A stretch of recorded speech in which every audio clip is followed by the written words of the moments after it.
Welcome to the See the Miracle podcast. We have had some life lessons going on today, and so we are going to podcast about the things that we are currently learning right now, literally in this moment. Very good. We have had some bad luck, actually, with our podcast, I would say. It's been a struggle lately. It is. You know, we have had some amazing things transpire. And we were way excited to share those. We did a podcast a week and a half. Mm-hmm. It was like 2 weeks ago because we didn't have one out last week, or maybe it was last week. Yeah, but a very heartfelt podcast and something, a new development within our family that is, it's intense. And so we shared about that, and lo and behold, the recording was choppy. It didn't work. We lost bits and pieces of it. And so we found out that our recording equipment was not functioning properly. And so it was kind of worrisome because it's going to be hard to duplicate that raw emotion of sharing what we were experiencing in that moment, you know. But I think we probably can. And I would also say that I believe everything happens for a reason, in particular in messages of this nature. And so we'll record that one. And that was actually the goal today, was to re-record that podcast. We've got an hour set aside, and here we are ready to go. So we come in the podcast room and I've been, mentally preparing to try and recreate that experience that we had yesterday or last week. And we sit down, or we're getting ready to sit down. We're getting it set up, and Andrew's like, "So how's your day been?" "Oh, that's great." And how did you preface it?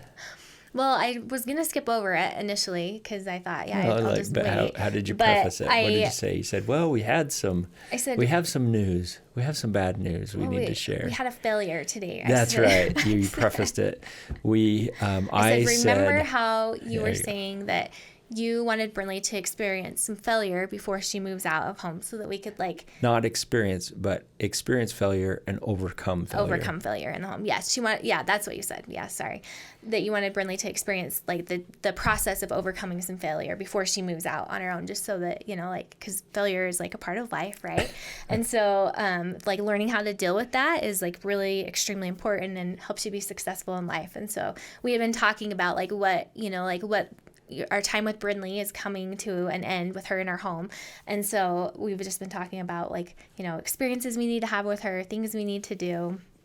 So we're in the middle of one of those right now. Yep. So we're getting ready to do this very important podcast, this heartfelt podcast.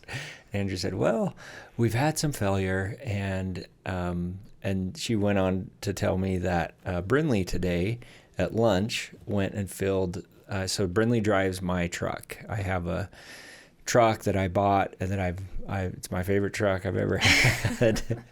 And she has wrecked it 3 times since she's been driving it in the last year. Nothing major, just kind of backed into a car. It didn't do major damage to the truck, more damage to the car. It did require an insurance claim. She ran over her little sibling's bike. And then just recently, she kind of sideswiped a car in a parking lot. Just a little nick. Yeah, so maybe as I'm saying this out loud, I'm like, yeah, this is pretty much just my, why am I having Brinley drive the truck again? Anyways, Brinley has been driving the truck, and at lunch today, she put gasoline in my diesel pickup and drove it home. And so that has been my biggest fear, because I just see the big risk that's associated with that. And so I believe, didn't we have a rule that Brinley wasn't allowed to put fuel in the truck to avoid this risk? Most of the time I have been filling it for her. Yeah, that's right. But every time that she has had to, we'll give her the card, and we give her the credit card and say, "Remember, it's diesel." The green cap, green nozzle. So Andrea shared that with me 10 minutes ago.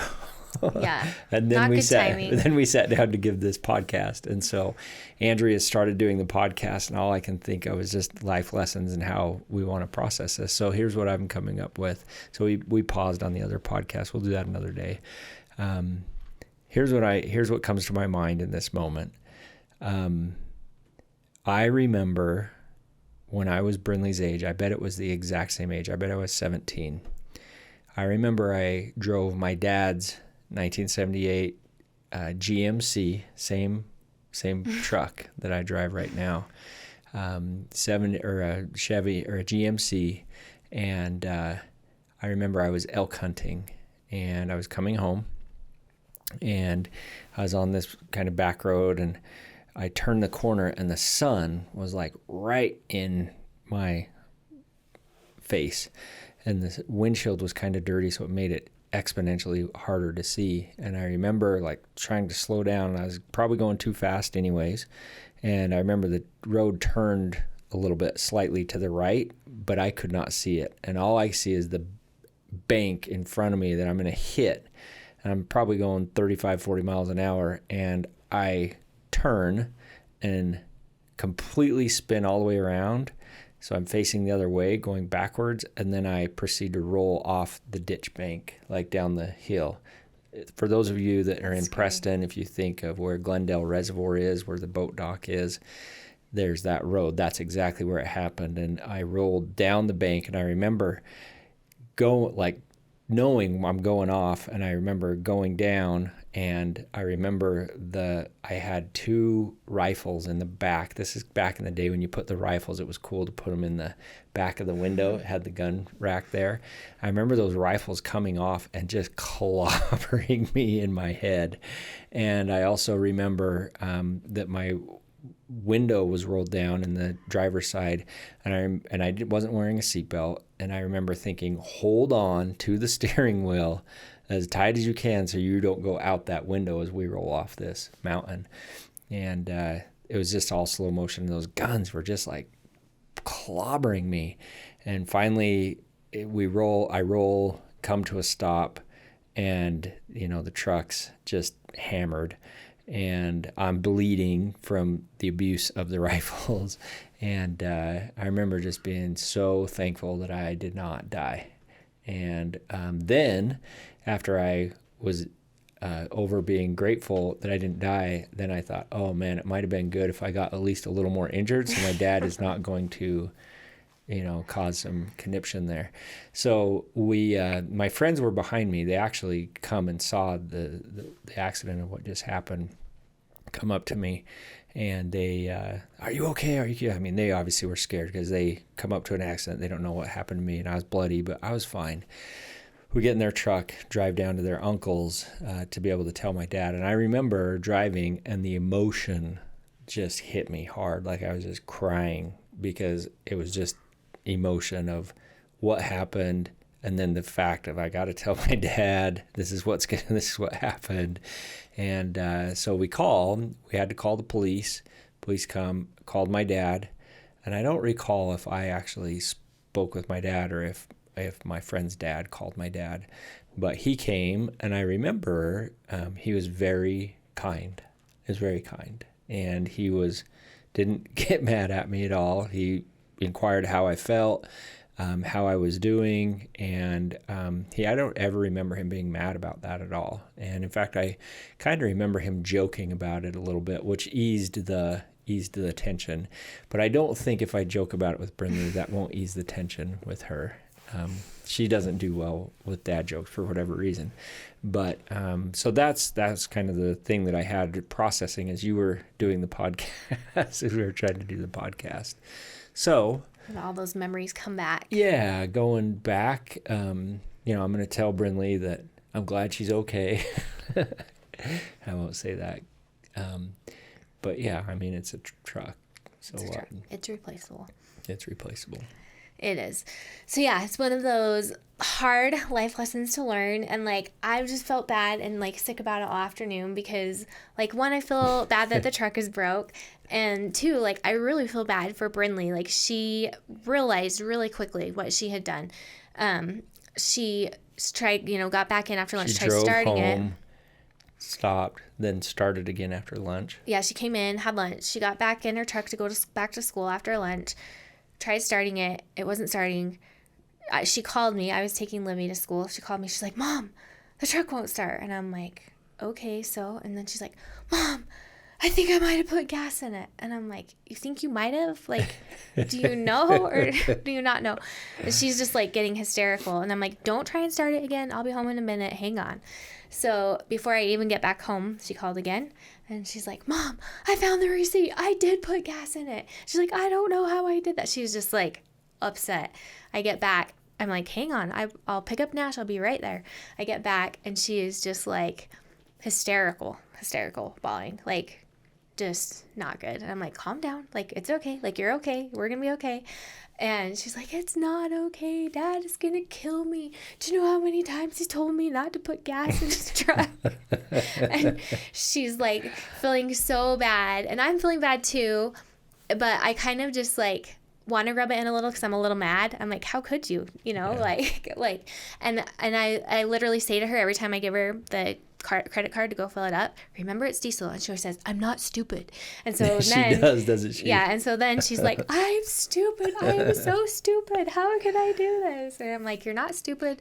It's a mistake, because it is. Like, it happens to all of us. And so luckily this week, just earlier this week, I made a big mistake too. Like, I have been wanting to get the kids' passports done, and it's been like a big to-do because Brady and I both have to be there. And so like I was scheduling it. I had Brady's schedule pulled up, and I had the schedule for the post office pulled up so I could schedule both of them. And like I saw a time on Monday where Brady was free, so I'm like, oh, I'll book that on Monday. But then like their calendar is one day different than the calendar on Brady's that I was looking at, and somehow I scheduled it for Tuesday, thinking the whole time that I was scheduling it for Monday. I write it on Monday on my calendar. Monday morning, I send the kids off to school. I go pick them all up from school later in the morning. We all meet down at the post office. We walk in. I get there 10 minutes early because I'm going to be like, I have everything filled out. I'm going to be like so prompt and on time so Brady can get back to work fast.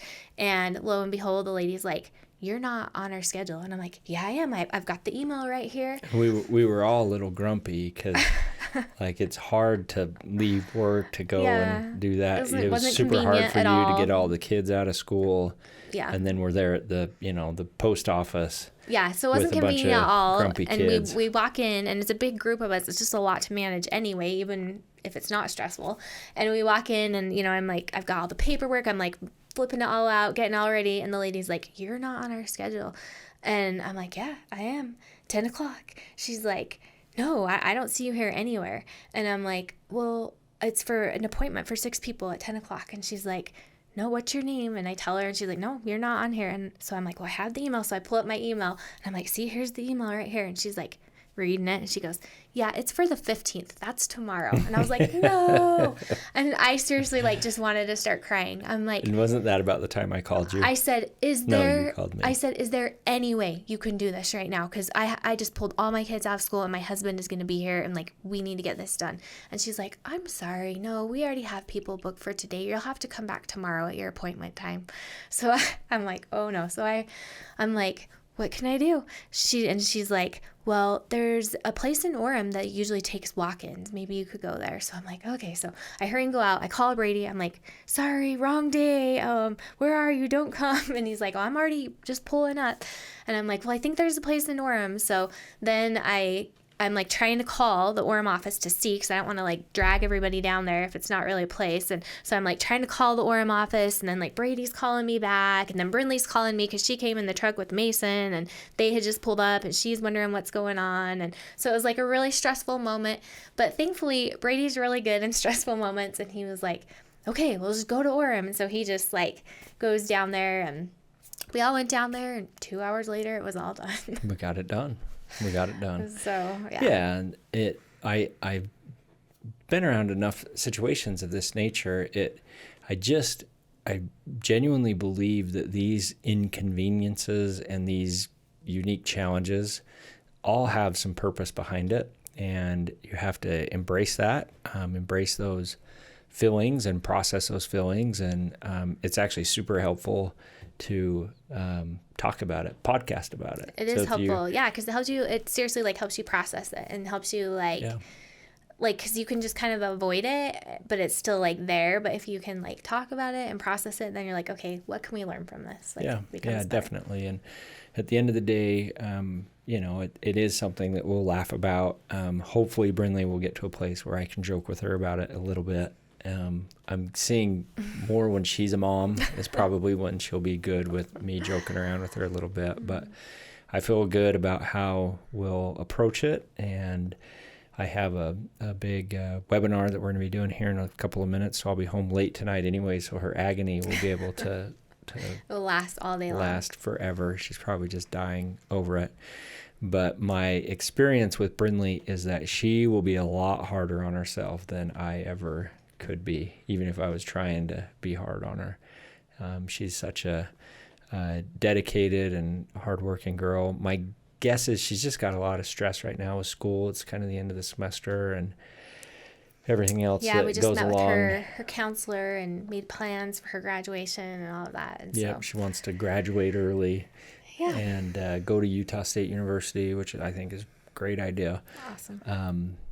But I'm sure she's got a ton on her mind. And I have been in situations like that where you've got so much going and you're processing so much that it's very simple to, take the bright green gas diesel that says diesel and then take the bright green diesel cap off.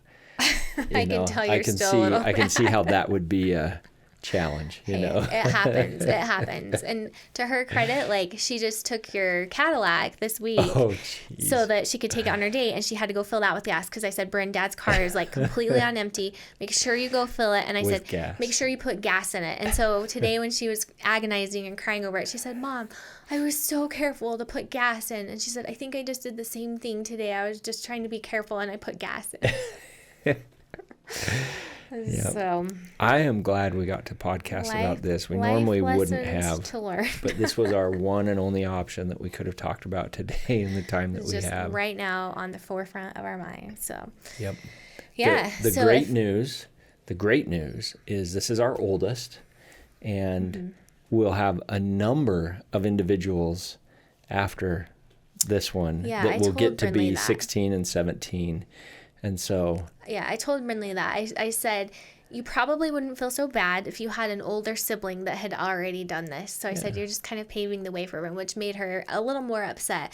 But she was also so worried because she said, Dad is going to hold this over my head forever. And she said, right. he's going to tell everyone and he's going to joke about it. And he's going to do a podcast about it. He's never going to forget me. When she dropped me off here today, she said, please don't podcast about this. She said, don't bring it up in your podcast. But so she knows Brady and she knows that she'll hear back from him. But I told her, I said, Brindley, the reason why Dad does this and tells you these things and makes fun of you for these little car accidents and stuff is because he wants you to know, he's your big brother, right? He's been through this before. He was 17. He's been in these wrecks. He's done these things before. So it's not like it's a new thing. It's not like you're the only one who's ever done this. This is only meant to be because we needed something to take the focus off of my incredible fail on Sunday. That's true. We should talk about that while we're talking We should talk about that. About fails. I own that. This is the best story. So Brady has always had this giant fear of singing in public. Maybe start with when we were dating. Not only for him, but for other people. For example, when we were dating, when we were first engaged. No, let me give one preface. Okay. I get uncomfortable when really good singers are singing in public because I just don't want them to mess up. And it just makes me feel so uncomfortable because I don't want them to mess up because I think that could be the worst thing ever if you're singing a solo or in a small group and you mess up. It's just inherent since I was a child. That and clowns, scared to death. Yes. So when Brady and I were engaged, my grandparents had a friend from England who was an opera singer in England that came to visit, and he was at their home and we went to their home for a family party, and he found out we were newly engaged and he was so excited for us and he said, I want to sing a song for you. And so he had us sit together in my grandma's living room with all my family surrounded around, and there's 50 or 60 people there, all Andrea's close family who are still trying to determine if Andrea's making a good choice or not with this young man. Yeah, so this is super funny because the singer comes and kneels down by Brady, next to Brady, and sings as if he's Brady singing to me. He said, I'm going to sing through you.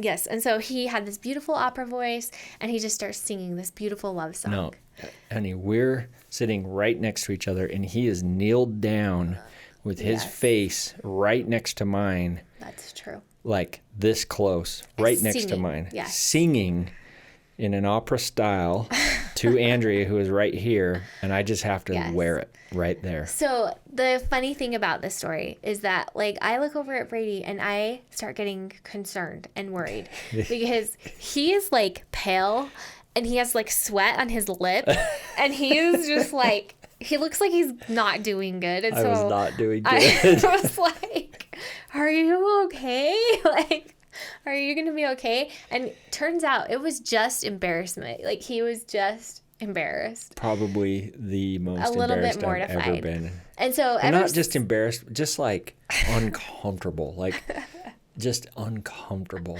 so uncomfortable.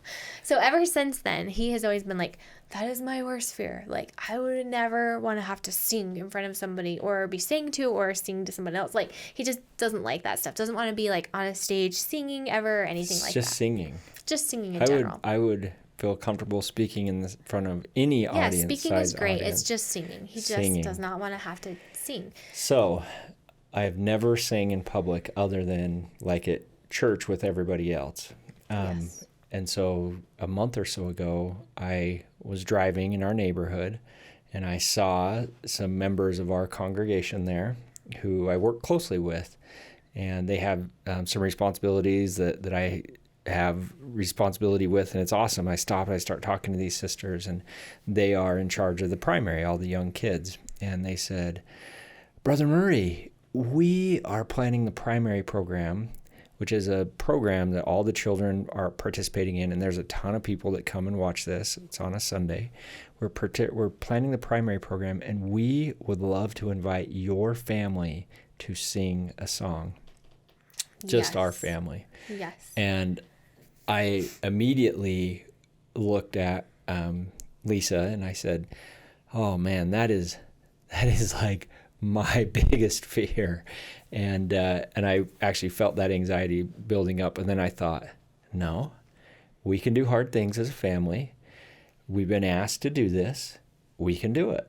And so we'll do it. And I said, absolutely, we'll do it. And she watched me process all of this in front of her. She's like, well, you don't have to, because she could see how comfortable I was. I'm like, nope, we got this. And so we have practiced. So Brady comes home and he tells the kids, everybody. So every morning we gather for this like morning devotional that we call Come Follow Me, where we like learn about Jesus. Yep. And so we have this morning devotional. We call it Come Follow Me. We're like, kids, come follow me. Dad tells us, we are all going to be singing in the primary program. We're going to sing the last verse of this primary song. And all of our kids are like, what? And Brady's so proud of himself because he's like, you know how I feel about this. And we're going to do it. We're going to do this hard We can thing do hard together. things. So Brady's like, we're going to practice and we're going to do good and we're going to do this. And the kids are like kind of grumbling about it. Don't really want to do it. He has us like all stand up, like practice standing together, where we would be in our places. He has us sing it.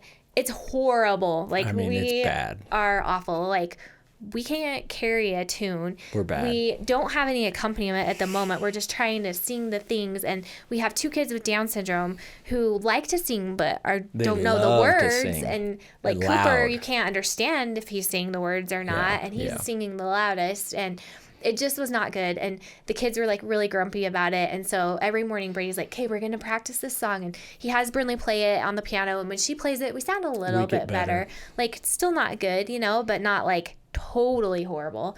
And so we kind of practice it.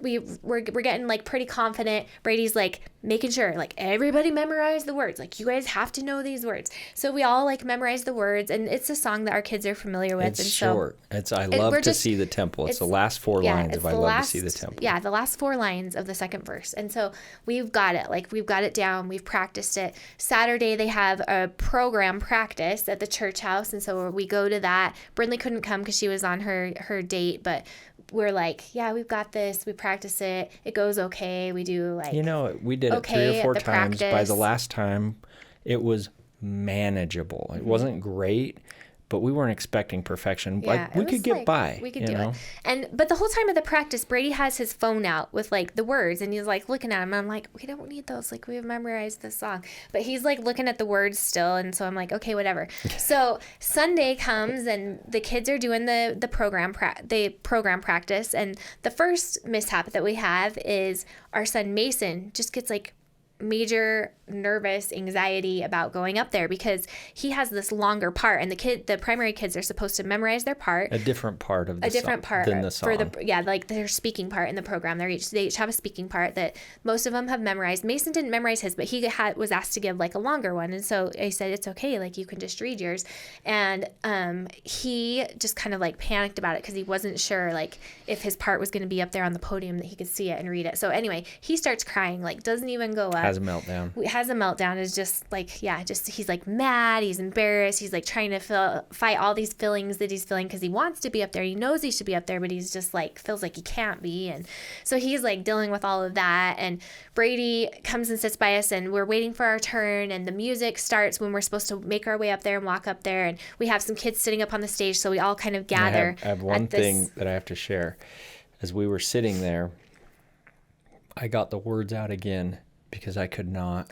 Like I have a major mental block. I could not remember the words. That so was I like one have thing. them, and at first I was asking Andrea, what are the words again? She's like, and she rattles them off. I'm like, okay. So I literally have to pull them up, and I'm looking. I'm like, okay. He's looking at I think him. I got it. And so I think he's like being funny. Like I think he's like joking about this because I'm like, we've practiced this. Like we've got it. Everyone has the words down. And he's like, should I hold my phone up? And I'm like, no. Like we know the words. Like I just think he's like joking about it the whole time.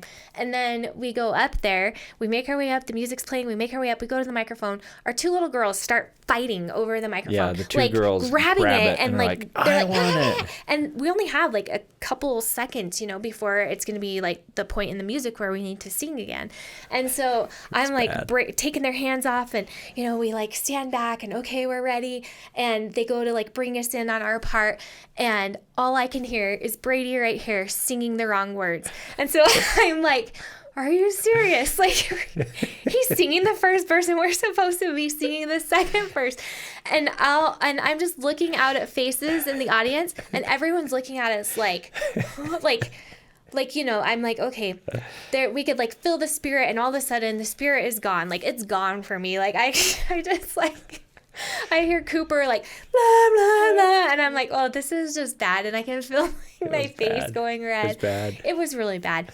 And so we get done and we go and sit down. Let me share my insight on that. When we get up there and I see the girls start, grabbing the microphone, I just am like mortified that our two little girls are fighting over the microphone in a spiritual, supposed to be a spiritual opportunity and setting. And then like Andrew said, it was on us quick, and it's time to sing. And I panicked. I froze. And I could not think of the words, but then I thought, I have to sing. Like, I can't fake this, because you can't just fake it when there's like just a couple of you up there singing. So I just go for it. And I remember thinking, I'm like, I'm just going for it. I'm not gonna just like kind of mouth it. Like I'm going for it. He was going for it. And I thought, this is my one shot. Like I'm 44 years old. This is the one time in my life that I'm going to sing publicly. I'm going to do a full send. And I start singing, and it's bad. I realize me and Cooper are the only ones singing. And I don't know why. And I'm like, seriously, like right next to Andrea, like trying to nudge her, like sing. And Brindley's right next to me, and she's actually a singer. Why is she not helping me? And I just keep sending it. And then I think I'm gonna watch Brother Burton, because he's giving the music. And I looked to him as if like to send me a rescue signal, like something of like, you're doing well, like, oh, so good, like that, even amazing. And I looked at Brother Burton, and he's just got a deer in the headlights look, and he's not even like able to like lead us, because he's like, what he's like looking at us like, what is going on? And so again, this whole thing lasted 10 seconds, 15 seconds. Oh, it might be like But 30. it just seemed like it took an eternity. I went immediately back to when Andrea and I were engaged, and Bobby Valentino was singing right next to me, and I just felt like that all over again. And so we sat down, and the worst part was after the meeting was over, and you're walking around, everybody can't make eye contact with you. You know, like, people in our congregation are so kind and so sweet. They and always would so be like, they would be like, oh, nice job, good job, or whatever. But like, nobody says anything, and so it's just embarrassing. they can't even make eye contact with you. They're just kind of like looking away, you know, like, oh, I don't want to have to say anything. So we go to our classes, it's all good, whatever. And then after church, we're walking out, and I just am like chuckling inside because I'm like, this is so funny. Like, I can't believe Brady's saying the wrong words. And there's one lady in our congregation who is actually a comedian. And she saw me and she's like, Andrea, hey. She's like, you guys did it. I'm like, we did it. So that was the one Yes, comment that we got on the way out, which was really funny. Yeah, it was good. But you know what? We faced our fears. We did hard things. You know, I actually hopefully the kids learn some valuable lessons. I'm putting it out there. I want a second chance. Oh man, don't even say that. I want a second chance. Don't even say that. Yep. Like, I think we could speak and be just great, but I don't know. No, I want a second chance. Like a solo? No, I mean, I'm not ready for that yet, but like, I want a second chance. Like, you want our family to have to sing again? Yeah. Yeah. I doubt they'll invite us. But it's going to be hard to get a new invitation. Like, I don't know where we're going to go for that, but yeah. No, I think I want a second chance. Here we go. If anybody out there has opportunity for us to sing as a family, we want it. Bring it. Okay. Yeah, there we go. And so all of this podcast, we did not plan on talking about all this stuff today, but it's been kind of fun to visit about it. Yeah, it's been And good. just Helps know to that lighten the mood. We all have our frailties and failures, and that's We're all part of here. life. We're still breathing. We're good. Yep. It reminds me, maybe we can close with this. It reminds me of good old rule number 6. Yeah. And what is rule number 6? Don't take yourself so damn seriously. That's from a book that I So- read, and don't ask me what the first 5 rules are because I don't know. But you remember that one. I Always. remember rule number 6, so there's our counsel. All right. Okay. Thanks for making me be the one to swear. Yep. just We got kidding. that on film. All right. All right, Okay. thanks. See ya. Bye.